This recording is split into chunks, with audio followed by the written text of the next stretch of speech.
Hey les gens, c'est Accor et bienvenue dans cette partie 2 sur la réparation de la PS4 avec la mémoire corrompue, donc avec le problème de la manette qui synchronise plus. Donc là vous voyez que j'ai déjà commencé à faire les soudures par rapport à la partie 1 où je vous expliquais juste le petit schéma et compagnie. Là j'ai commencé à faire les soudures, donc là il m'en reste deux. C'est les deux plots du haut, donc je vais utiliser le câble violet et le câble gris, donc c'est les deux câbles qui me restent ici. Et du coup ça va être sur les deux pins du haut là-haut. Donc je sais pas si je vais pouvoir vous montrer vraiment comment je soude parce que c'est pas facile. Et du coup voilà, vous voyez que j'ai fait le reste comme il faut. Alors on va commencer par un des deux, donc c'est parti, je vais placer tout ça et on se retrouve tout de suite. Ok, donc là pour commencer, on va déjà mettre de l'étain sur les pattes qu'on veut. Donc on prend notre fer à souder. Ça va pas être facile avec la caméra là. Hum. On va commencer par celle de... Moi je vous conseille de finir par celle à l'extérieur. Parce que si vous commencez par celle à l'extérieur, parfois en faisant celle, la pâte un peu plus à l'intérieur, vous allez sans faire exprès toucher celle d'extérieur, ça risque de dessouder le câble et tout. Donc vaut mieux faire les plus chiantes au début, donc celle de l'intérieur, et finir par celle aux extrémités, les pattes. Voilà, donc j'ai commencé du coup par celle à l'intérieur. Donc j'essaierai de vous mettre en téléchargement le petite image là la petite image que j'ai fait pour les soudures, pour pas vous tromper. Du coup moi je vais étamer les deux pattes, hein, comme ça sera fait.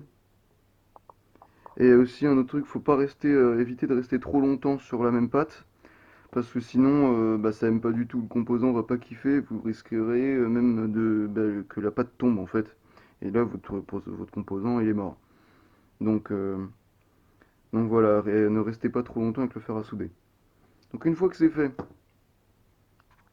on va préparer le câble, donc on va étamer le câble en question. Donc moi sur mon schéma, le violet sera celui de l'extrémité et le gris sera celui d'avant. Donc je vais commencer par le gris. On va prendre le câble gris, on va le dénuder juste au bout un petit millimètre. Ensuite on va venir étamer, enfin on va le tourner un peu histoire qu'il fasse une sorte de simple fil, enfin un simple conducteur. Faut pas qu'il y ait trop de câbles, enfin comment dire, faut pas que au moment de la soudure le câble s'ébouriffe en gros. Donc en le torsadant le câble, on va lui éviter de s'ébouriffer. Du coup il sera en un seul morceau de métal quoi. Du coup voilà, une fois que vous allez faire ça, vous allez pouvoir l'étamer. Donc je vais faire ça tout de suite. Bon voilà, alors j'ai étamé le câble, j'ai préparé la soudure sur le composant. Je vais venir placer avec mon doigt le petit câble au bon endroit. Alors pour le faire à souder, évidemment, je vous conseille une panne assez fine, hein, parce que sinon c'est la merde. Et là, on va essayer de faire la soudure le plus propre possible, hein.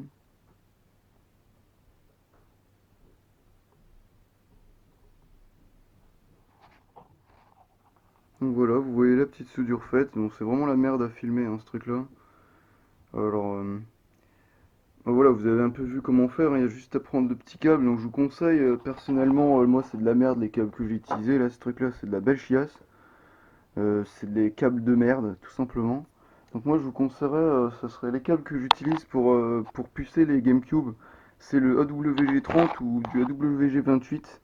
C'est le câble en un seul à l'intérieur, il n'y a qu'un seul brin. Donc comme ça il n'y a pas de problème. Ces trucs de merde là, ces câbles, il y a plein de brins à l'intérieur. Lorsque vous faites la soudure, le truc se transforme en pâté. Et à tout moment, ça peut faire de la merde ou ça peut faire un court-circuit avec le composant ou quoi. Puis c'est ouais même l'isolant c'est de la merde donc voilà je vous conseille les câbles en un seul brin. Voilà. Donc de préférence les 20 enfin les 30 AWG. Donc voilà pour le petit conseil. Donc là moi je vais faire la dernière soudure avec le câble violet. Et après on se retrouvera pour la connexion avec le Raspberry Pi et pour commencer à lire les données qui sont sur ce composant. Donc je vous dis à plus tard. Allez ciao. Alors voilà avec les soudures terminées. Donc juste avant de câbler ou faire quoi que ce soit, je vous conseille de bien vérifier que vous avez aucun des câbles qui se touchent, que vos connexions soient bonnes. Donc, moi en haut c'est normal, hein, le bleu là c'est la masse et il est relié sur les deux pins supérieurs à droite, hein, en haut. Il est en pont sur les deux. C'est normal, hein, c'est d'après mon schéma comme vous voyez. Le pin 10 et 9 sont reliés ensemble par la masse justement. Du coup, ça pose pas de problème, hein. Si vous utilisez deux fois la masse ou un seul câble relié aux deux, ça reviendra au même. Ça vous évite un câble en plus, donc voilà. Donc vaut mieux faire comme moi. Et du coup, voilà, vérifiez bien les connectiques avant. Et ensuite, bah, une fois que vous avez bien fait ça, vous pourrez bah, procéder au branchement directement sur le Raspberry Pi.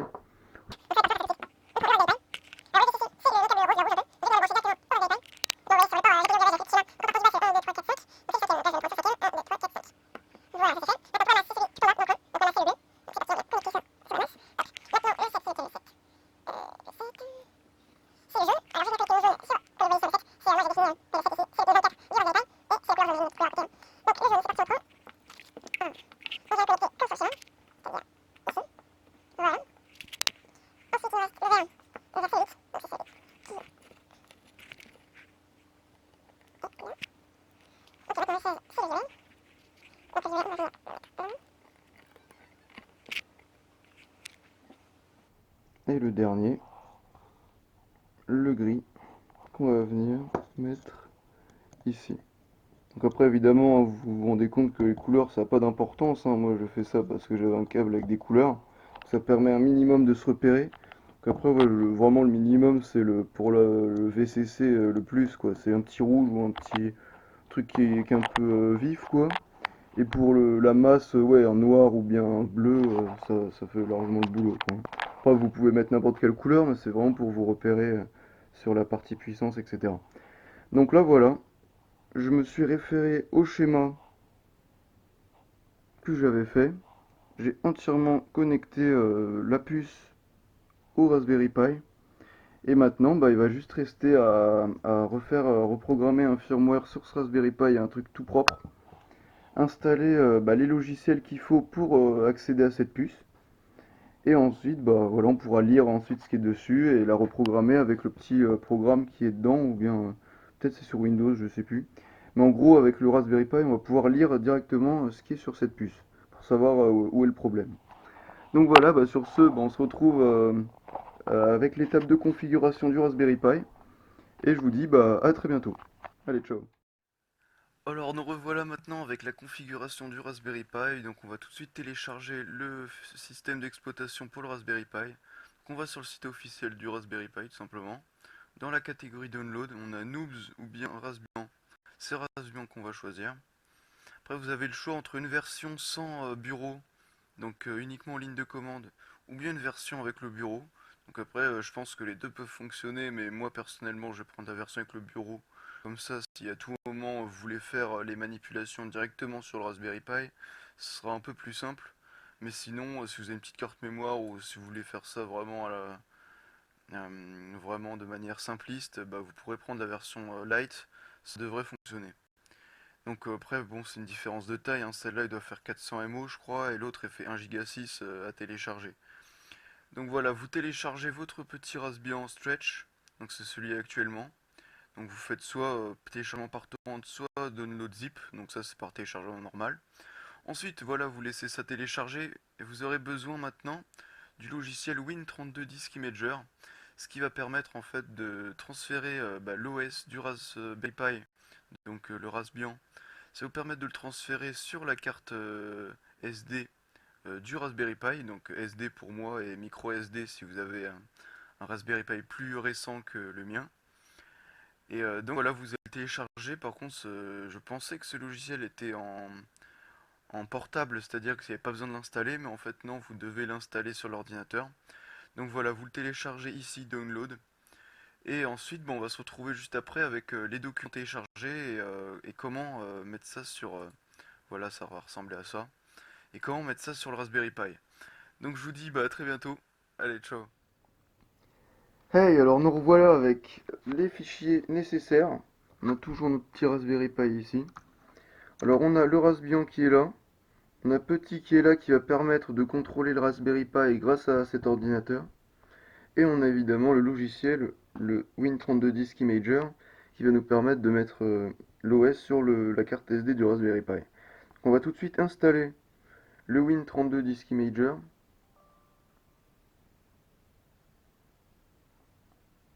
Donc c'est parti.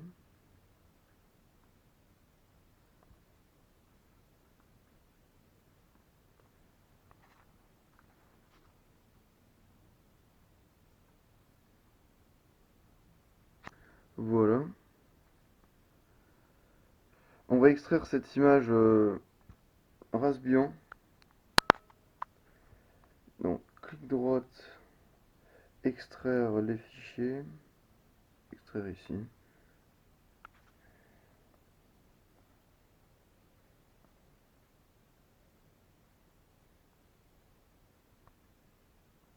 On va l'extraire ailleurs.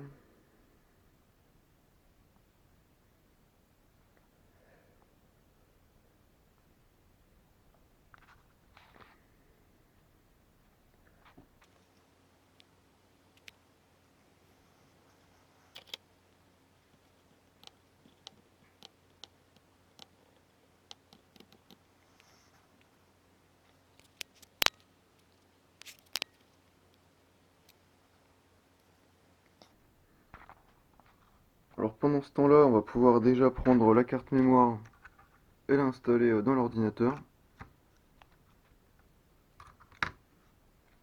Hop, on va venir la mettre là.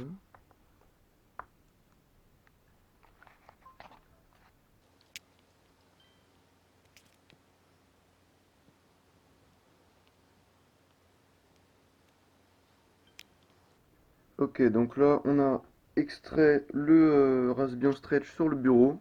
On a installé le Win32 Disk Imager. Ici le petit logo de dossier. Donc là, on va sur le bureau et on retrouve notre Raspbian. Ok. Alors voilà, ma carte avait déjà servi dans un ancien Raspberry Pi et du coup là la carte apparaissait partitionnée et pas trop lisible dans Windows. Alors j'étais dans le gestionnaire, enfin dans la gestion de l'ordinateur, donc en tapant gestion de l'ordinateur dans la barre de recherche, et j'étais dans la gestion des disques. Là on apparaît sur la gestion des disques.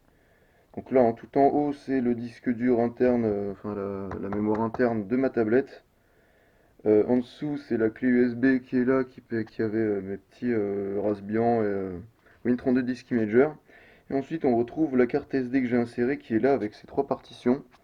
Donc moi, personnellement, j'ai plus besoin de tout ça, donc je vais tout effacer. On va faire supprimer le volume.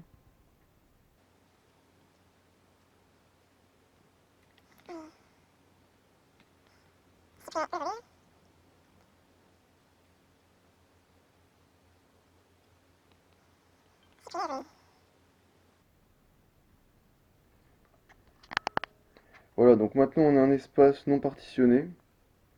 On va faire un nouveau volume simple, suivant, avec toute la taille. On va l'attribuer la lettre E. Enfin, ça c'est pas vraiment obligatoire, hein. Enfin, c'est pas... On s'en fout du nom, effectuer un formatage rapide, voilà. Donc là, la gestion des disques va formater cette carte SD. Ok, donc voilà, après avoir formaté cette foutue clé, on se retrouve dans le panneau, enfin dans l'ordinateur avec donc la tablette elle-même, la clé USB que j'ai branchée, et donc voilà notre carte SD. Donc c'est la lettre G, enfin pour moi, après vous, en fonction de votre lettre, faudra pas se tromper. Donc ici, en périphérique, on va venir mettre la bonne, qui, comme par hasard, n'apparaît pas. On va devoir relancer ce truc. On reprend notre image de Raspbian, qui est sur le bureau. On choisit notre carte SD qui est sur G. Tout ça, H, non, c'est pas obligatoire, donc on va pas le faire. Et ensuite, bon, une fois qu'on a réglé surtout, hein, c'est le principal, c'est l'OS ici, donc le Raspbian, le bon périphérique sur lequel il va venir graver ça. Et ensuite, bah, on a juste à faire, en fait, on peut faire read, enfin lire ici, qui va lire ce qui est sur la carte SD et le transformer en image ISO, je crois. Et par contre, on a nous, ce qui va nous intéresser, c'est écrire. C'est justement écrire l'OS sur cette carte SD. Donc bah, c'est parti, je vais faire écrire. Hop. Donc là, il nous informe que bah, ça va effacer ce qu'il y a dessus, quoi, évidemment. Donc on fait oui. Et là, on a une petite barre de progression qui va tout simplement progresser en bas. Et donc voilà, bah, c'est la fin de cette vidéo, hein, puisque à la fin de ça, bah, on aura la carte SD du Raspberry Pi qui sera prête. Et on se retrouvera dans la partie suivante pour bah, configurer le Raspberry Pi, y installer bah, les bonnes dépendances pour avoir bah, tout ce qu'il faut pour reprogrammer cette puce. Et voilà, donc là on était juste sur la préparation du Raspberry Pi, on va dire. Mais voilà, l'épisode suivant sera sur toute la configuration du Raspberry Pi. Donc voilà, bah sur ce, j'espère que vous aurez aimé cette vidéo. Mettez un j'aime si vous avez aimé, mettez un commentaire si vous avez des questions ou quoi que ce soit. Et bah sur ce, bah je vous dis passez une bonne journée et à la prochaine. Allez, ciao.